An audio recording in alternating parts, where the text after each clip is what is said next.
You do to both sides? Universally seems like you want to square both sides. So you have 9x squared equals, hey, it just disappears.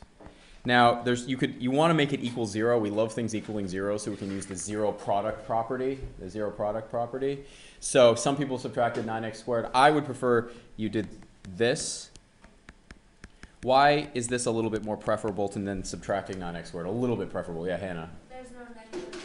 Yeah, no negative in the leading. No negative in the leading generally makes it a little easier, at least in my estimation. Now you have 4 methods of attack here: factoring, quadratic formula, completing the square, and square roots. We can't use square roots.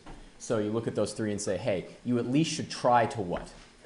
Try to factor for 2 seconds here. The one challenge is, what is the leading coefficient on this? It's not 1. You really like it when it's 1. Unfortunately, it's not 1. So maybe some people started with 3x and 3x. You could, if you really wanted to, start with what instead? 9. Some people might have started with 9x and x, but you have a sense that maybe it's this. Did anybody think they factored it properly? Yeah. 3x, what do you want? 3x what? Well, mine is a negative. Ah, you did, so you use not, so it's not 3x, is it? No. Ah, okay. So you start with 3x. Oh, let's see this. This is what I call factor farming. I'll let you guys test it all out and then find the right one. So you use the negative, so let's be careful there. But 9x, you think it's right there, Gabby? Minus 8 and plus 2? We're going to get the same answer. No, don't apologize. We're going to get the same answer. What should you always do if you think you have the proper factor form? Always check it. 9x squared plus 18x minus 8x minus. Does it actually work? It does work. So therefore, what does this tell you? The zero product property tells you what right here? 9x minus 8 equals 0, or what? Yeah, x plus 2 is equal to 0.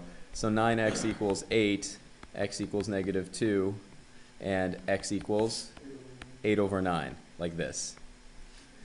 You could then plug it back into the original to check it. Some people also use the quadratic formula, which is totally acceptable. What do you run into as being a little bit challenging if you use the quadratic formula?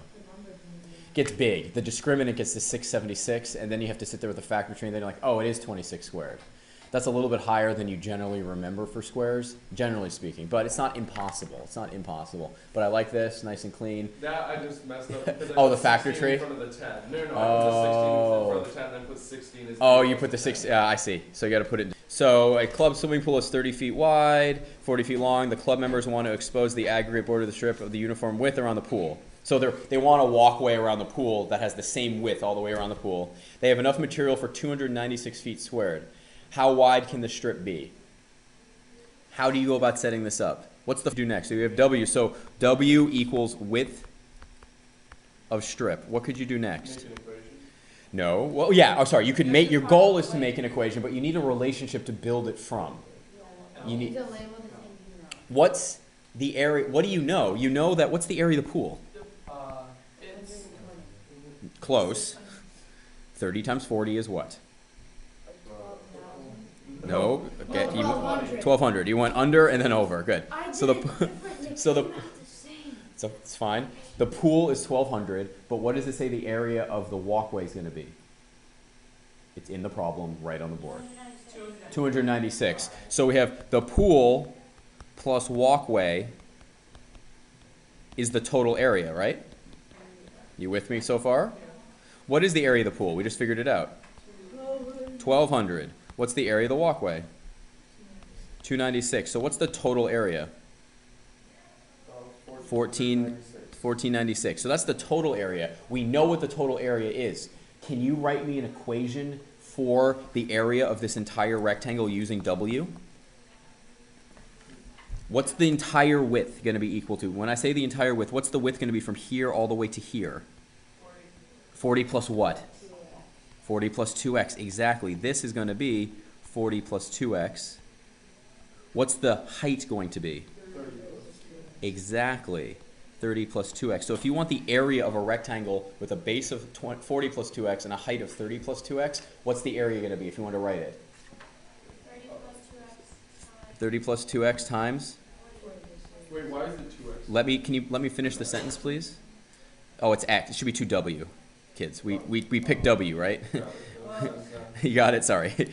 we specifically labeled w and went back to x's. See, it's always I know, it's a gravity thing. And what does that have to equal? That's the total area. What does that have to equal? It's right there. 1496. 1496. Hey, what do you have right here? What kind of equation is this? It's a quadratic, exactly. Now, is that number pretty big right there? Yeah. Maybe it'll get smaller quick because you're going to subtract 1200 from both sides. Let's try it out. What are we going to, it doesn't equal 0, right? This does not equal 0. So what should we do first? Distribute. So what do you get? 1200 plus what? Plus 8, yep. Plus 4w squared. equals. 1496. What should we subtract from both sides? I like 1496. We can add these two together. So what do we get? 140w plus 4w squared is equal to 296. What can we divide both sides by? Divide by 2. 70w plus what? 2w squared is equal to what? You can do it. Oh, 100 and?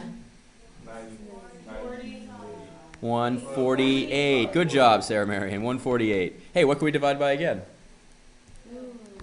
2. We can divide by 2 again. So you can divide by 30. We could have divided by 4, but keep in mind you don't have to divide by 4. Just divide by the easier one first.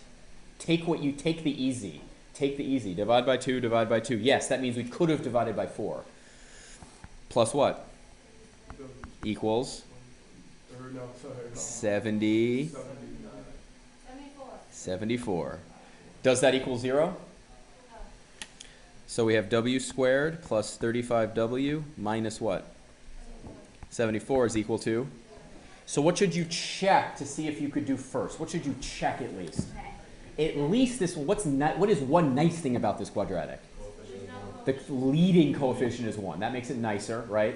So you're looking for two numbers that multiply together to 74 but add together to get 35. So then you start looking. So let's factor 74. What happens if you factor out 2? What do you get? 37. Oh, could that be workable somehow? Yeah. This is negative and the other one's positive, so it's going to be w. So it's going to, one of them's minus, one of them's plus. Minus 2 and plus. That does work. So therefore w minus 2 is equal to 0 and w plus 37 is equal to? So w is equal to 2 or w is equal to? So what's the answer? Why is the answer 2? No negative widths. Wait, can we go back to the beginning real quick? Absolutely. It's 2w opposed to just w. Yes, because look what's at the end of each. You have a w right here and you have a w right here. W, and then what do you have right here? W, and what do you have right here? W. I still managed to get this right by doing 40 times 30 equals 100. Well, maybe it balanced out somewhere else. There's like subconscious correction in math land. You're like, I'm going to square it here, but multiply it by 7 over here. But it turned out to be the number 7 in the first place. It's fine. And there's kind of a subconscious thing going on here. Yeah. Okay, let's move to 9.5. How do you tell? What dictates if it goes up or down? The negative. The number in front of x determines. It does, if it's negative, what does it mean? Down. The leading coefficient, if it's negative, it opens down. If it's positive, it goes up. Everybody go to the boards, erase what you have there. There's tissues up here. Do not use your hands, use erasers.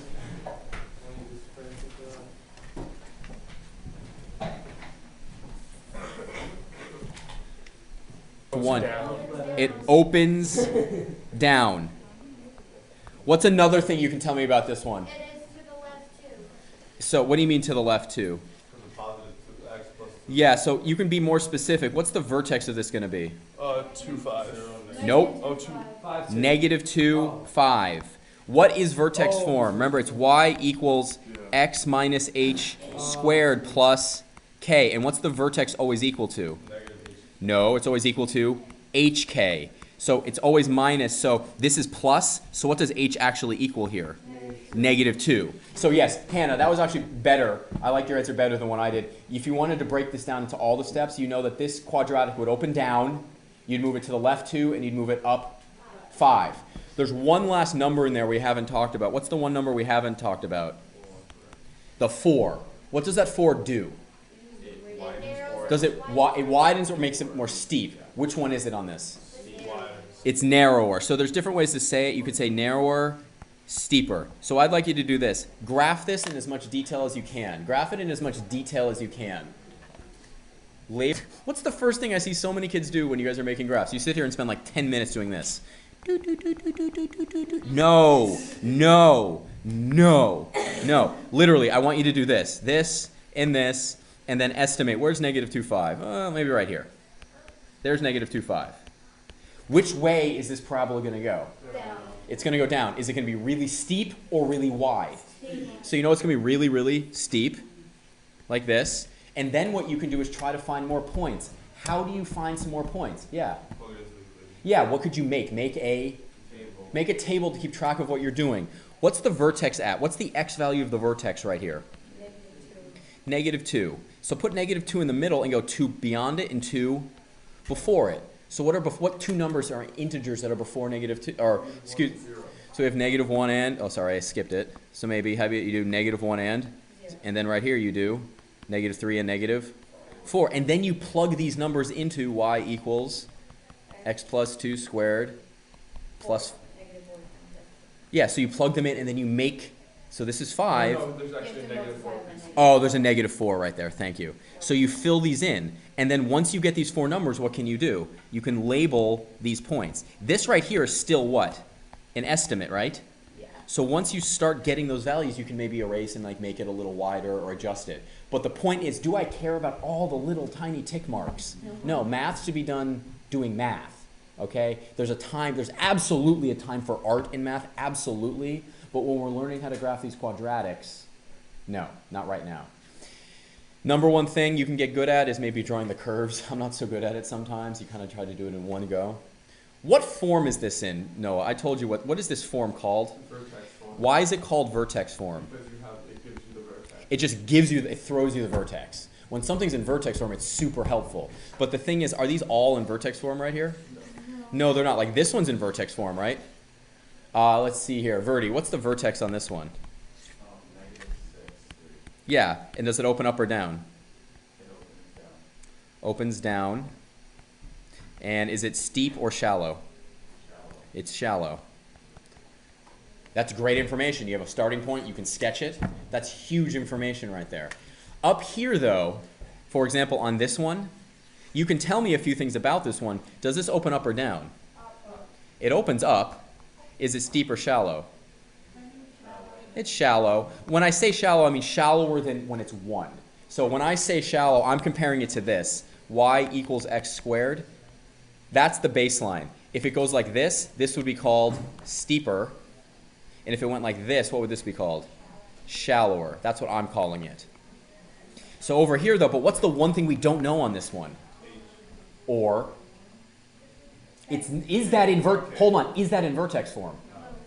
Are you sure? Yeah. It is, but it's missing the x Yeah, so this is not, it's almost there. It's not in vertex form. It's really close to vertex form. So do we know the vertex straight off? No.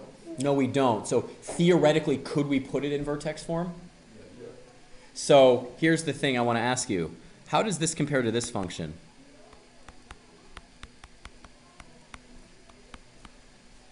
How does that compare? How does this one compare to this one? It's the same thing. Oh, it is the same thing. Oh, wait a minute. So actually, is that first one kind of in vertex form? Yeah. Yeah. So what's h? 0. H is 0. What's k? -4. So what is the vertex? So sometimes these will be in vertex form. They'll just be hidden a little bit.